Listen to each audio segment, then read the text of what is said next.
नमस्कार दोस्तों, आप सभी का स्वागत है आपके अपने ही चैनल SKT चैनल पर। दोस्तों क्लास 9 का जो मैथ है उसका 1.1 का सॉल्यूशन हमने बता दिया था। आज की इस वीडियो में हम आपको 1.2 का संपूर्ण सॉल्यूशन यानी कि वन शॉट एक वीडियो में बताने वाले हैं। तो आपको इस वीडियो को अंत तक देखना होगा और क्लास के बाद जो भी डाउट रहेंगे वो आपको कमेंट बॉक्स में पूछ लेना, वो हम नेक्स्ट वीडियो में आपको कंप्लीट करवा देंगे। ठीक है, चलिएगा। यहाँ पर जो आपका संख्या प्रदत्ति है कि फर्स्ट चैप्टर उसका हमने फर्स्ट का आपका जो 1.1 है उसका हमने आपको बता ही दिया है। आज की इस वीडियो में हम क्या बताने वाले हैं, आपको 1.2 है उसका आपको सॉल्यूशन बताने वाले हैं। ठीक है, तो यहाँ पर देखिएगा 1.2 का यहाँ पर क्वेश्चन से दिया गया है।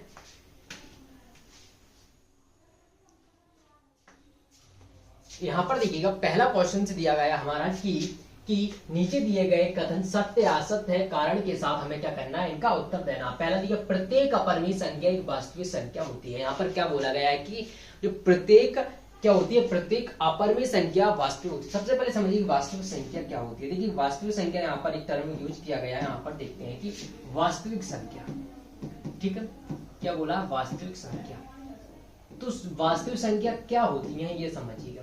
देखिएगा वास्तविक संख्या आपकी दो प्रकार की होती है। एक होता है आपका देखिए परिमेय। वास्तविक संख्या क्या होती है, परिमेय भी हो सकती है और आपकी क्या हो सकती है, अपरिमेय भी हो सकती है। क्या हो सकती है, अपरिमेय भी हो सकती है। ठीक है, यहाँ तक तो क्लियर है कि जो वास्तविक संख्या है वो परिमेय भी है और अपरिमेय भी है। ठीक है, अब क्वेश्चन दिया गया है प्रत्येक अपरिमेय संख्या एक वास्तविक होती है। तो बिल्कुल सही है, जब प्रत्येक अपरिमेय संख्या क्या होती है, हमारी वास्तविक संख्या क्या होती है, आपकी अपरिमेय होती है। तो यहाँ पर क्या हो जाएगा, हाँ ठीक है, और हम एक और लाइन यहाँ पर लिख देंगे। लेकिन यहाँ पर एक और कंडीशन आपको समझने की है, लेकिन बहुत सारी आपने वीडियो देखी होंगी लेकिन यहाँ तक आप नहीं पहुंच पाए होंगे। ठीक है, कि जो अपरिमेय संख्या और परिमेय संख्या वास्तविक तो होती है, लेकिन अपरिमेय संख्या के लिए कुछ कंडीशन होता है। क्या होता है, अगर अभाज्य संख्या है हमारी, क्या है, अभाज्य संख्या है, जितनी अभाज्य संख्या अगर वो रूट में है वो कहाँ आएंगी, आपकी अपरिमेय संख्या में आएंगी, ना कि परिमेय संख्या में। ठीक है, ठीक है, आपको देखिए, और जितनी भी आपकी दशमलव प्रसार वाली संख्या है यानी कि अनावर्ती वाली संख्याएं होंगी आपकी, वो किस में आएंगी, आपकी अपरिमेय में आएंगी। अभाज्य इसमें आपका क्या आ जाएगा, √2 आ जाएगा।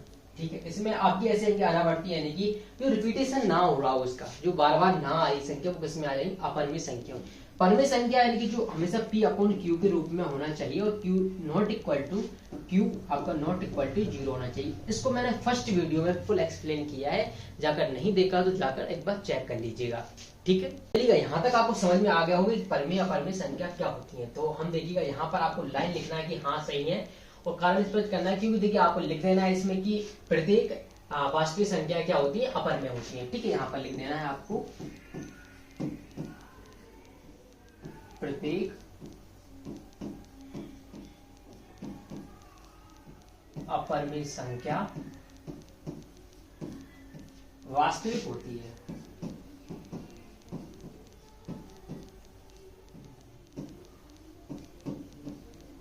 वास्तविक होती है।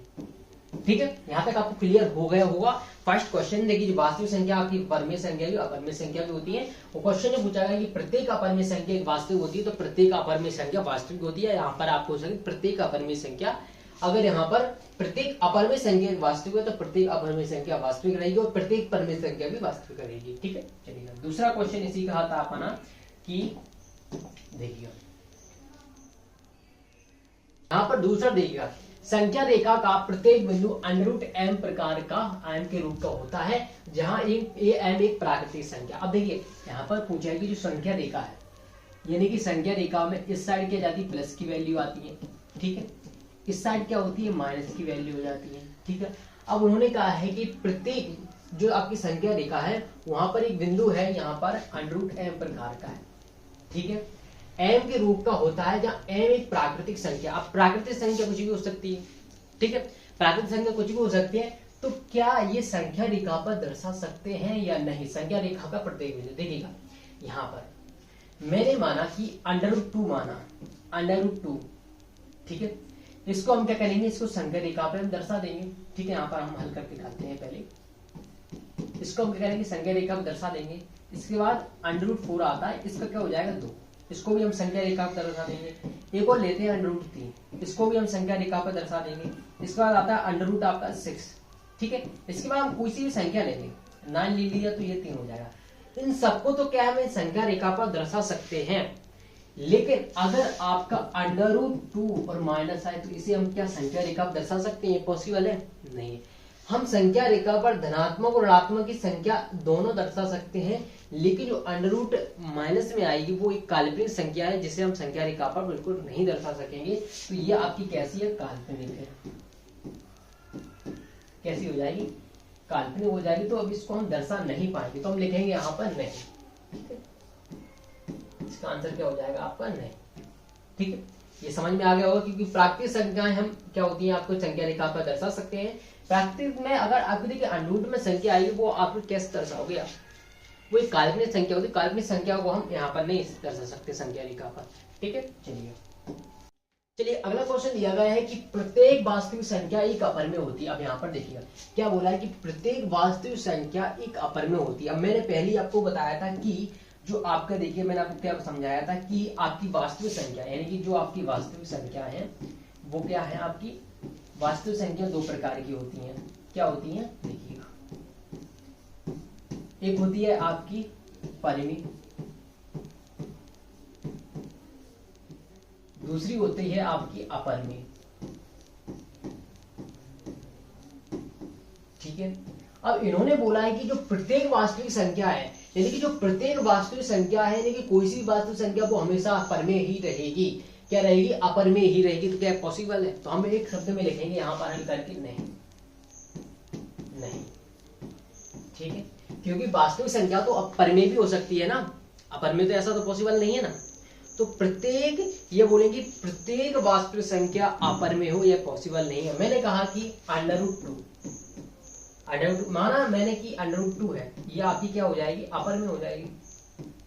ठीक है, अपर में हो जाएगी। ठीक है, अब √4 या फिर √4 तो ये क्या अपर में है? नहीं, इसका क्या हो जाएगा? 2, तो ये पर में हो जाएगी। तो प्रत्येक अपर में संख्या वास्तविक हो ये क्लियर नहीं है, इसलिए हम लिखेंगे यहाँ पर नहीं, क्योंकि वास्तविक संख्या अपर में भी हो सकती है और पर में भी हो सकती है। ठीक है, यहाँ तक आपको क्लियर हो गया। प्रत्येक वास्तविक संख्या क्या है? एक परिमेय संख्या होती है। ठीक है, चलिए अगले क्वेश्चन की तरफ बढ़ते हैं कि चलिए इस प्रश्न को देख लेते हैं। यहाँ पर दिया गया है कि सभी धनात्मक पूर्णांकों के वर्गमूल अपर में होते हैं, तो यदि नहीं तो एक ऐसी संख्या के वर्गमूल का उदाहरण दीजिए।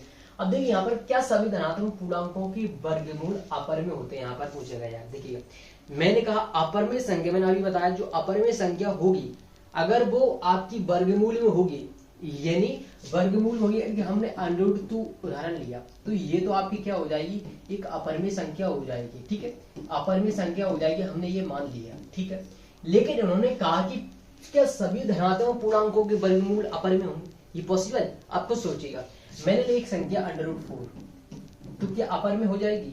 इसका वर्ग कितना होता है? 2, तो क्या पर 2 अपर में है? ये तो आपकी पर में हो जाएगी। हमने एक उदाहरण लिया √2 तो ये भी क्या हो जाएगी? आपकी एक, ये दोनों संख्या क्या हो जाएंगी? आपकी परमेय संख्या हो जाएंगी। क्या हो जाएंगी? परमेय संख्या हो जाएंगी। और √2 आपकी अपरिमेय संख्या, तो हम यहाँ पर लिखेंगे हल करके नहीं। क्या हो जाएगा? नहीं, क्योंकि हर अपर में जो धनात्मक वर्गमूल है वो अपर में हो ये पॉसिबल नहीं है, क्योंकि हमने आपको बताया कि जो अपर में हो ही जो आपके अंडर में और अभाज्य संख्या हो, हमेशा अभाज्य अंडर में है वो आपके अपर में होगी और इसके बाद जो भी आएंगी वो आपकी पर में हो जाएंगी। ठीक है, तो यहाँ पर देखिए क्या सभी धनात्मक पूर्णांकों के वर्गमूल अपर में होते हैं? तो ऐसा बिल्कुल नहीं है, उदाहरण भी हमने दे दिए हैं। तो देखिएगा इसके बाद आपका आधा जो अगला क्वेश्चन है वो हमारा है, चलिए जो अगला क्वेश्चन है वो हम नेक्स्ट वीडियो में कवर करने वाले हैं, यहाँ पर हमारे पीपीटी में नहीं है वो क्वेश्चंस। ठीक है, और अगर आपको ये वीडियो लेक्चर पसंद आया तो वीडियो को लाइक अवश्य करिएगा। आपको क्लास 9th मैथ की संपूर्ण सॉल्यूशन की जो प्लेलिस्ट है वो वीडियो को डिस्क्रिप्शन में मिल जाएगी, वहां से जाकर चेक कर सकते हैं। मिलते हैं नेक्स्ट वीडियो में, धन्यवाद।